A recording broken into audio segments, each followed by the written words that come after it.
Okay, we're up to the seventh chapter. So let us study it together. We are studying slideshow. Let's start. We've got to go back a little. Okay. Chapter 7. The elements of zrizut or zest. Alacrity, all these things. So says the Mesilat Yesharim, there are two elements. One is before the mitzvah and one is during the mitzvah.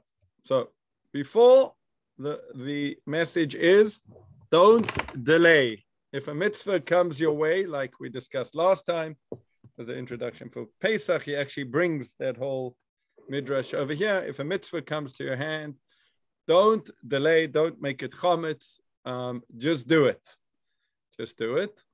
The Talmud says a person should always run to perform a mitzvah, even on Shabbat, when generally we don't run, we take it easy, we're resting. But if it's a mitzvah, get running.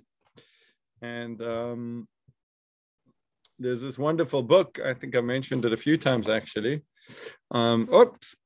Rebbe by Joseph Telushkin. Anything worth doing is worth doing now. And that's actually a whole chapter that he writes about. And Linda, you will allow me to indulge in a story because it involves a lot of South African connections. So the story goes like this. 145. Bless you. Thank you. Okay.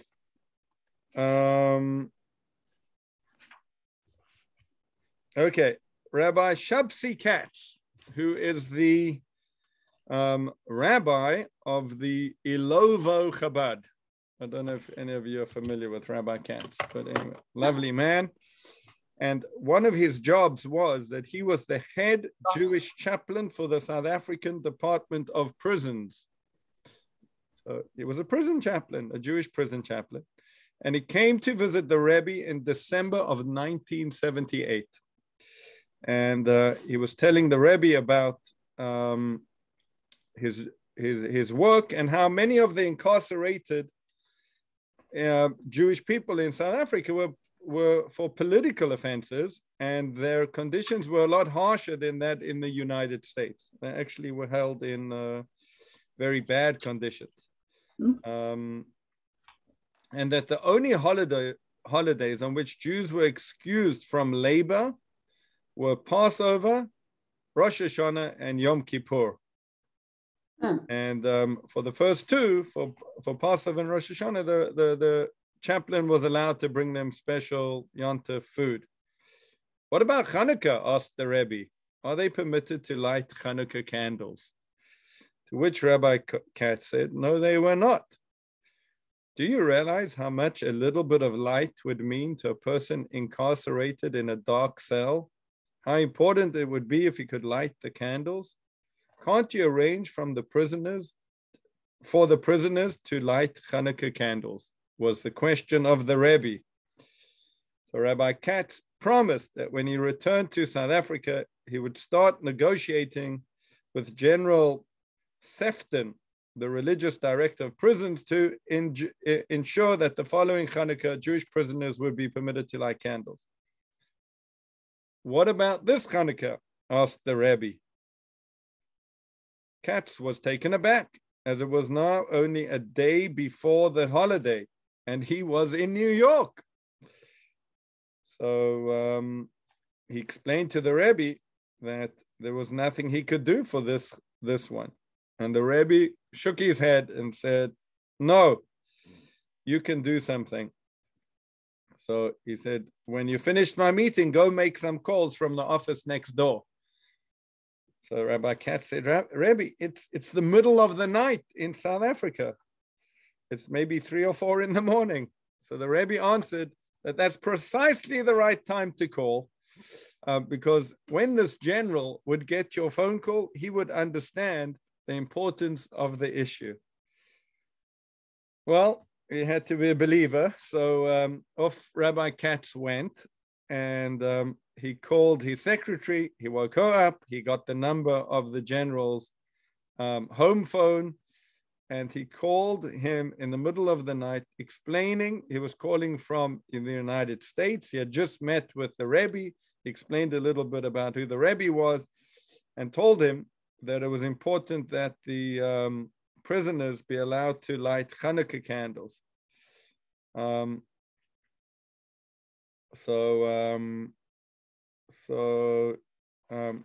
Rabbi Katz's surprise and relief, General Sefton answered that he understood from the call coming from overseas in the middle of the night, right, how urgent the matter was, and he promised he would go into his office in the morning and telex all the prison facilities in South Africa and instruct them to make it possible for Jewish prisoners to light Hanukkah candles.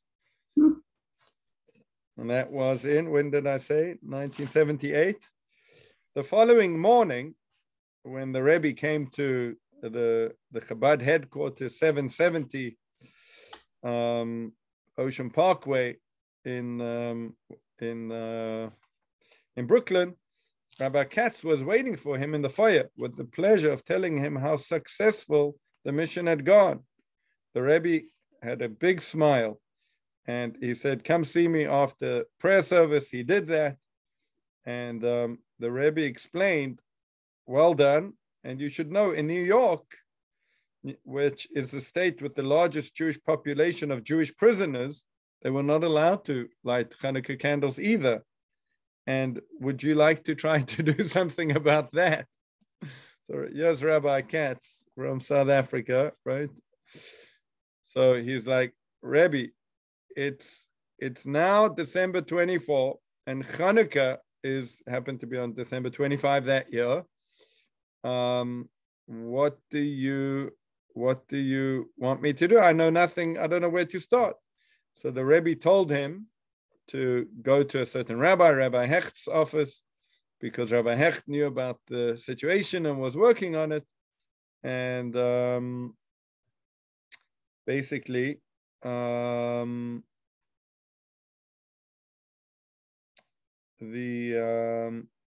Rabbi Katz managed to track down the official who was at a Christmas party, actually.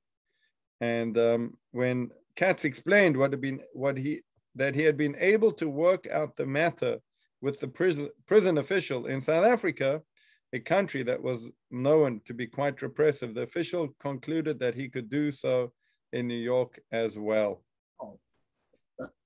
And so that was the story. The end of the story is that the Rebbe gave a beautifully bound edition of Tanya. It's the major work of Chabad Chassidus is a book called Tanya. It was written by the first Rebbe, and he gave a beautiful bound Tanya for Rabbi Katz's son. And when Rabbi Katz said he didn't want a gift for what he had done, the Rebbe said, "I don't want to owe debts." He also gave him 2 English language books about Chabad, one for General Sefton and one for Sefton's wife. Upon his return to South Africa, and within 20 minutes of him calling General Sefton and telling him of the gift he was holding for him, Sefton was at Katz's house. "When I heard that your rabbi sitting there in Brooklyn in America was thinking about me and the prisoners here in Pretoria, I felt I had to get to your house as quickly as possible to collect these books." End of story. So there you go, right? So that was a motto in his life, something he really lived by. There are other stories that are just the same, just remarkable about, anything worth doing is worth doing now. Are they still allowed to light candles? I'll have to call some of my friends, see if they, I imagine they can, right? Religious rights have improved, not the other way around. Okay. we used a very nice Haggadah this Pesach called Belibas Eish, in the heart of the fire, by Rabbi Moshe Weinberger. And he was speaking about real freedom. And he says, Rabbi Nachman of Breslov said that we know to be free means to be able to be yourself. You know, when you think about something organic, think about a tree that is growing, and it's got obstacles in its way. It's got a wall, and it's got a fence, and it's not going to grow freely. It's limited. But if it's wide open and the soil is good and it can be itself, we understand. We sense that that's true freedom. So he says the same is true about people. And what are the obstacles that we encounter in our freedom? There are many, but he points out one in particular, and he says being very concerned about what other people think. And he says that drives us crazy. We do anything to put on a show that we're successful, that we're happy, that we're right, that we're doing well, when that might have nothing to do with reality. And he says an interest in the middle of this piece. He says a very, very interesting line. He writes, "We delay what's truly important and prioritize things with no inherent value." So it was, I really, from our class, I took that as a beautiful message to freedom, right? To be able to do what you want to do, and to do it quickly, to do it with zest, to do it with passion is part of who we are. It's part of being free. Okay, part 2. Once you took hold of a mitzvah, I should say, once you take hold of a mitzvah, you should hasten to complete it. So if a mitzvah comes to your hand, you got to go do it. Don't waste time, don't delay. And once you start the mitzvah, make sure to complete it. Don't schlep, right? Don't schlep it out. So he says this is not in order to lighten on oneself, on himself, like one who desires to cast a burden of himself, right? You're not doing it fast to just get it done, but rather out of fear lest he not merit to complete it. So, right, there are many obstacles again once you start a mitzvah, and especially if it's a long mitzvah, one should work on it till one is finished. There's a very interesting midrash. The midrash says a mitzvah is attributed to the one who completed it. What happens if one person started the mitzvah and another person completed it? So it says it's actually attributed to the one who completed it. And we learn this from none other than the bones of Joseph. So it's Pesach. We can speak about it. What happened? The Jewish people went down to Egypt, and Joseph became the viceroy. And then Joseph died. And it was really his descendants and his brother's descendants that became the Jewish people who were enslaved. And then when the Jewish people are leaving Egypt, the Torah goes out of its way to say that Moses, went and gathered Joseph's bones, because Joseph had instructed his children that when you're redeemed, you should take me and bury me in Israel. Not there. There actually is. So there's what's called Kever Yosef. There's a tomb in Israel, which is ascribed to being the final resting place of Joseph's bones. I couldn't read the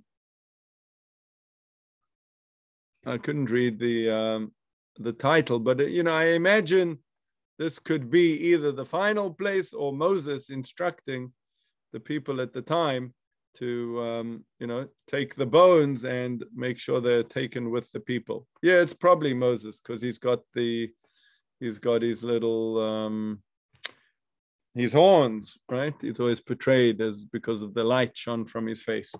Anyway, the point of the story is that the bones of Joseph it says in Joshua, and the bones of Joseph, which the children of Israel brought up from Egypt. And the Midrash points out, what do you mean the children of Israel? It was Moses. It says, no, Moses started, but it was the children of Israel who completed it. So, you're not done till you're done, right? Make sure you finish the job. You're not done till you're done. That's a very... even if you don't get the mitzvah of doing the mitzvah, you started it going, and that should be enough for you. You don't do it to get the merit. You do it because it's the right thing to do, and it feels good. Although, as long as it's completed, it really doesn't matter who completes it. For example, there's a woman that called me that asked me to get her child for money for going to study in Israel. And I was able to do that, but I didn't complete it because I don't read the application, and I don't feel, but I still feel good that I made the shidduch with this young girl to go to the place where she could get some resources. Maybe that was the mitzvah. But yes, if you can, the message is that, often we start things and then we don't complete them. That's, they're hard because it's hard and we're lazy. So that's what he's talking about. Right? But I still think, nevertheless, presumably the more important thing is to begin it. As it says, it is not for you to complete the mitzvah, but you should not desist from beginning it. In other words, it's the initiation that really counts. And the credit is a secondary issue. Interesting. I like your question. So Uri is quoting from Pirkei Avot, Ethics of the Fathers, where it says,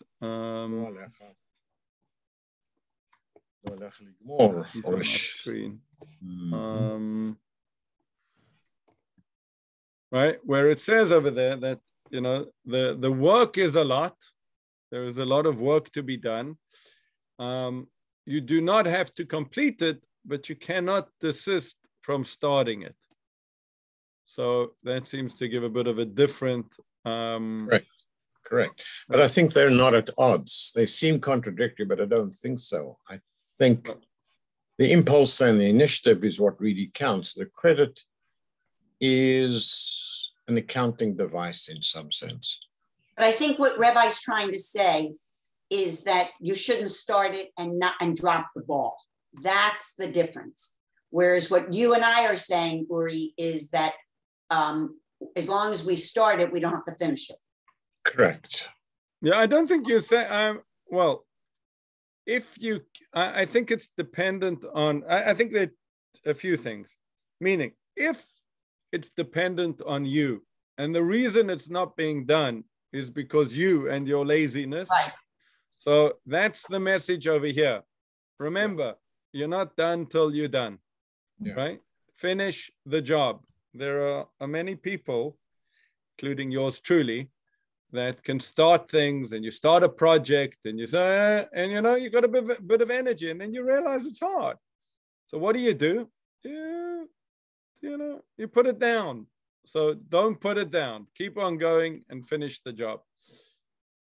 I think the main point of the Pirkei Avot is sometimes it's very daunting to start when you realize you might not finish, right?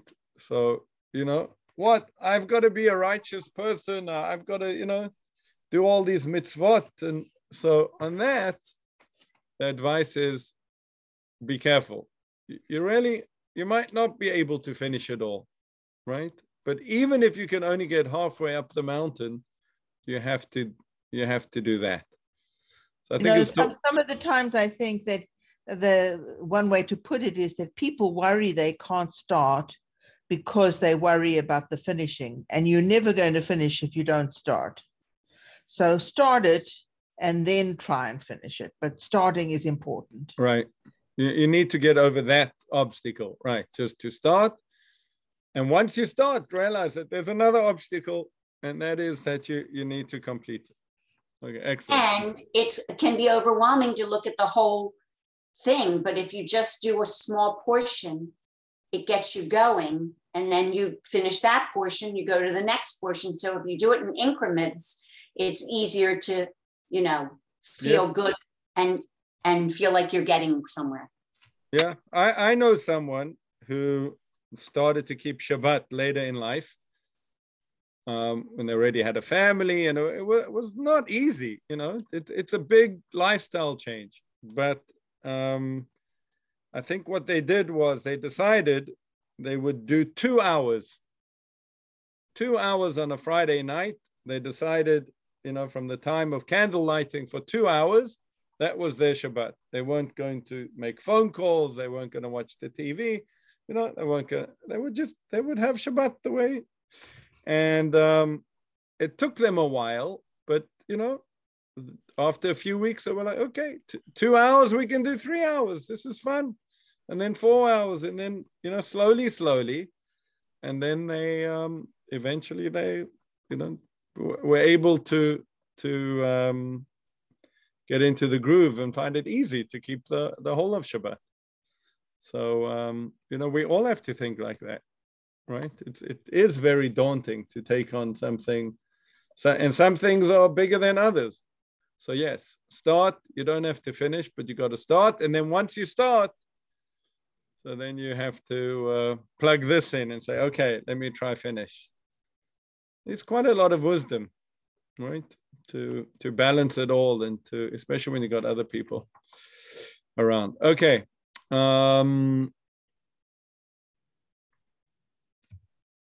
Tzipora. Why is she called Tzipora? So what is it, Tzipora, Uri? Tzipor? A bird. A bird. Tzipora is a bird. Now, we know that Tzipora is my daughter, but she's also Moses' wife. And the verse says that Moses, he ran away from Egypt because he heard that the Pharaoh was out to kill him. And he came to the well, and there was a man that lived there called Jethro, who had 7 daughters. Let's see. I always like to look in the art to see if they are accurate to the story. 1, 2, 3, 4, 5, 6. They're missing one. So it says he had 7 daughters, and then Moses, you know, shooed away the other shepherds that were bothering them, and he gave the sheep to drink, and then they went home. And Jethro said, "Why are you home early?" And they said, "Because this man, this Ivri came, and he fed the sheep. He watered the sheep." So he said to his daughters, I'm reading the verse, "Where is he then? Why did you leave the man? Ask him in to break bread." And then the next verse says, Moses consented to stay with the man, and he gave Moses his daughter Tzipporah as a wife. But it's missing a bit of the story. Who went to fetch him? So the Midrash says it was out of the 7 daughters, Tzipporah, like a bird, she quickly flew off, and she was the one to call him, and the rest is her history. Okay, you muted. Was she the oldest, or what was she? Do we know? I don't know. Interesting. I mean, how do you select out of the 7 daughters who gets Moses? Well, she was the one to go get him. So she got the mitzvah, right? She is one of the six women without whom the Exodus would never have happened. Moshe in the Haggadah is given short shrift. He's mentioned once. But the 6 women who were critical to the realization of the Exodus with Tzipporah, Miriam, his sister, Shifra and Puah, the midwives, Pharaoh's daughter, and who was the 6th one? Miriam. No, I said Miriam. Tzipporah, Miriam, Shifra, Puah, the daughter of Pharaoh. There was a 6th one. Gosh, it'll come back to me. But this is for those who deprecate the Bible's acknowledgement of the role of women in this critical instance. Nice. Okay. Okay. You can now. He says something very interesting. You can see that a person whose soul is a fire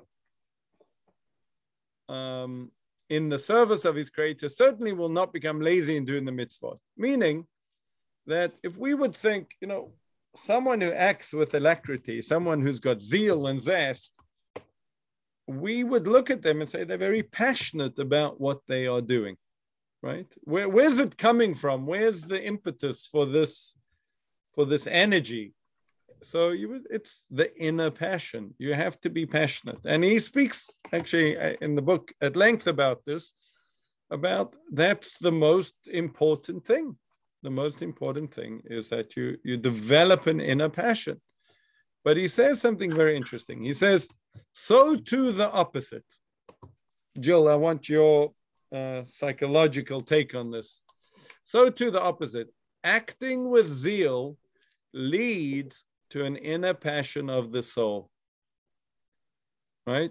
But for a person for whom this longing does not burn as it should, let's say you're not that passionate, good advice for them is to act with zeal by force of will in order that this will bring an inner awakening of this longing in their inner nature. So it's, I don't like to say it, but it really is, almost like fake it till you make it, right? That's what they say. He's saying it very specifically here. I think he does apply this in other places. It's a well-known idea from a book called the Sefer HaChinuch. Sefer HaChinuch is one of these Middle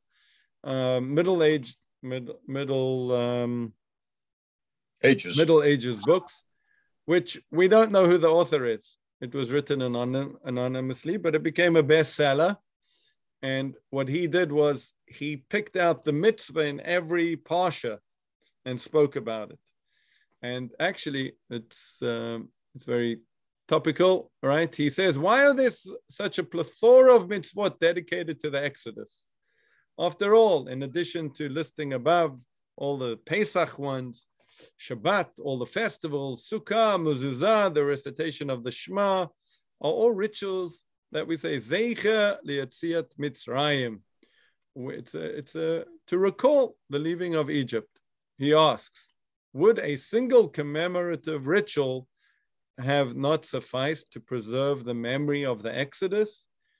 And his answer is, for it is known and true matter that every person is influenced in accordance with his actions. So the more you do it, the more that you go through the actual physical expression of a inner passion, of an idea, it is reinforced.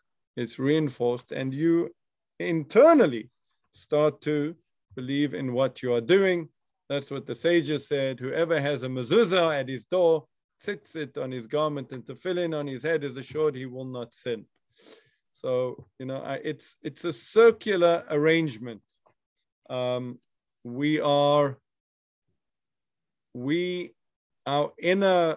desires, our values for sure, our desires, our passion determine our behavior. And what they want to say is that our behavior then has a feedback. Feedback. Feedback, yes, a feedback into our inner life as well, what we are thinking, what we are feeling, and our passion. Okay. Nitzan, you asked my opinion, but then you didn't come back to me. I am. Now I'm finished. So I'm ready. I'm ready for you. Well, I have a problem with this because it's such a lovely idea, but it's not true.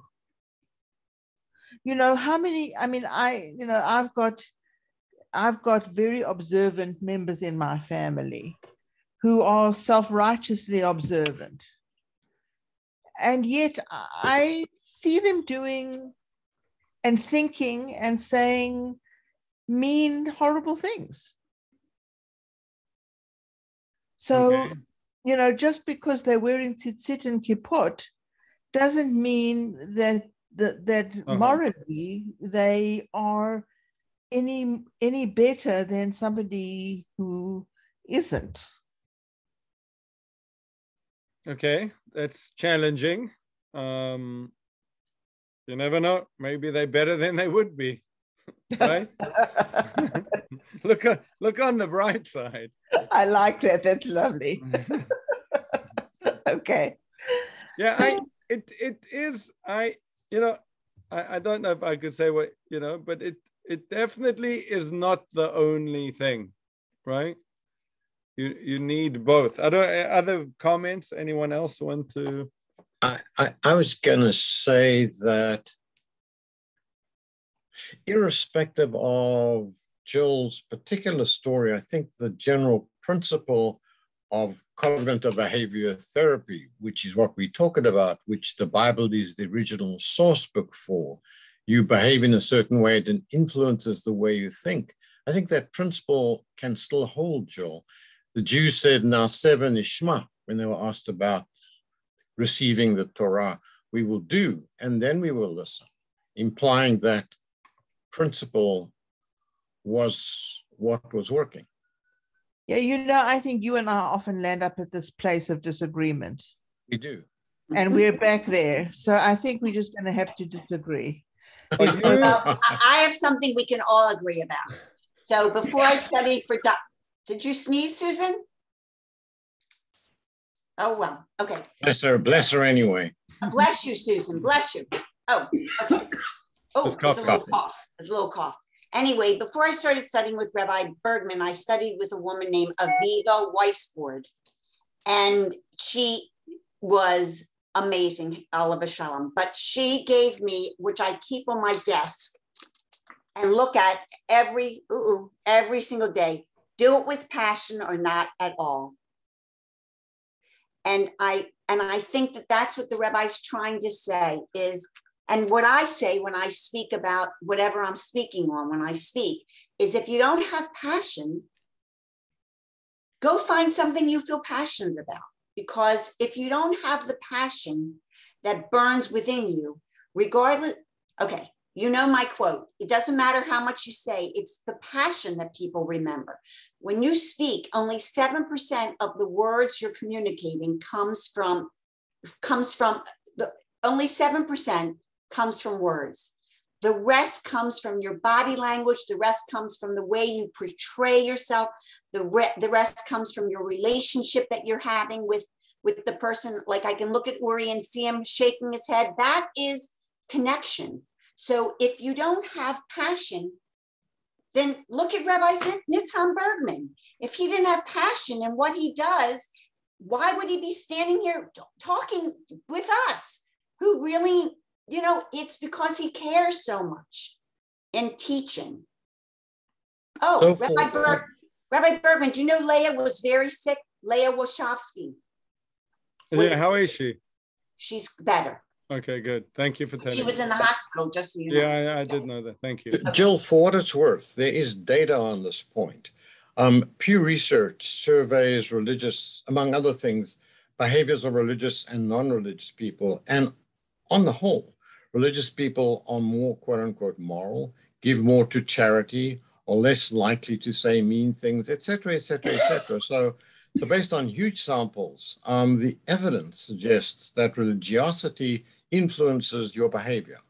Yeah, I'm really struck by the religious right, who are very moral in all the things that they do. No. But that's not a fair jab. I don't think. All right. So I think there are many people who think that they're religious, but there's no doubt. There's no doubt. I don't disagree that the religious right can be intemperate, prejudiced, and not kind. No question. But to the degree that there's data on the topic, which is filtered for all kinds of issues, it suggests that being religious, and I think the proxies here may have been either self-declared religiosity or going to synagogue or church. Their behaviors were on the whole, they were more altruistic, they gave more to charity, they were kinder, blah, blah, blah, blah, blah, blah, blah. the data was very clear. It doesn't make the point that only religious people can behave that way, but it makes the point that it's more likely if you are that you will behave this way. And I think extremes, either way, right, left, Yeah. extremes are what Yeah. is the issue here, Jill, what you're saying.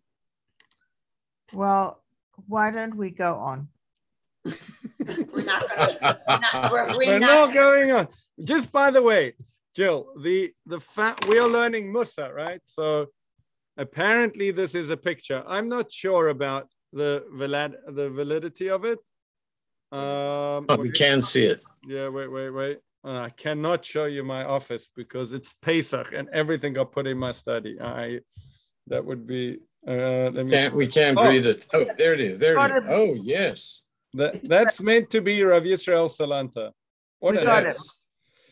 So he I don't think he coined the phrase, but he often spoke about it. And he said it's frumkeit. Frumkeit is when you're self-righteous in religion. And he said, you know, you push someone out your way to get into shul, said you missed the whole plot, right? You doing your mitzvah, said you and that's, so he made a war against it. He said, you know, frumkeit, self-righteous thinking is the worst thing for a religious person, because then, you know, you really, people can do mashugana things in the name of religion. They can also do mashugana things outside the name of religion. But yes, I just want to tell you that that's a ongoing issue, and something that people, even very religious people, are very aware of and speak about. Aren't the very religious people, don't they have a sort of feeling of entitlement that they are? I am very religious. Did you see my piece on Pesach? That's why we eat the marrow. We have to remember that we are humility, and we did that. We studied the Ramban before, right? Igeris and Ramban. What was his whole thing? Humility, right? Be humble. God wants you to be humble. If you're following this religion and you're doing it, then you're not humble. You're doing it wrong. So, you know, that's okay, folks. Last quote. Yes. Life is not my friend sent this to me. Life is not about being rich, being popular, or being perfect. It's about being real, being humble, and being kind. Nice. Thank you for sharing. Very beautiful. Okay, good. Thank you. Do you just, Uri, sorry to go on a little, but is that really the premise of cognitive therapy? That if you behave in a certain way, and it will change how you feel about it, how you think about it? This is the question Jill should answer. I'm an amateur. I think that's correct, generally. Yeah, it's a very profound wish. Right. There's a debate within the field that Jill exemplifies. But I think, yes. Yeah, I mean, I think Uri and I are at opposite ends of the spectrum. I mean, I see the people for whom cognitive behavioral therapy, I saw when I was working, for whom it didn't work. Because a lot of what we try and a lot of what we wish isn't conscious. It comes from something below the conscious level. And if there are impulses against that, you can do whatever you want to try and behave a certain way, but you can't do it. And it's out of your awareness about why you can't. So cognitive behavioral therapy is enormously useful and helpful for masses of people, but not for everybody, and not for everything. But it is a very, very useful and functionally useful concept. It does help a lot of people. And Baltimore is its epicenter nationally, or was its epicenter nationally? We kind of lost your sound, Uri. I'm saying Baltimore. Can you hear me now? Yes. Yes. Baltimore was one of its prime centers nationally of cognitive behavioral therapy because of its developers and elaborators at Johns Hopkins over decades. Yeah. So there's a lot of practitioners in this area who use that technique. Interesting. Actually. You know what? I think at the end of the day, it probably makes sense that it's works for some people and doesn't work for others, and might work for some problems and not other problems. Yeah. Right. Yeah. We're complex. Okay. As humans. Thanks for letting me know. Okay, friends, thank you. We'll see you next week.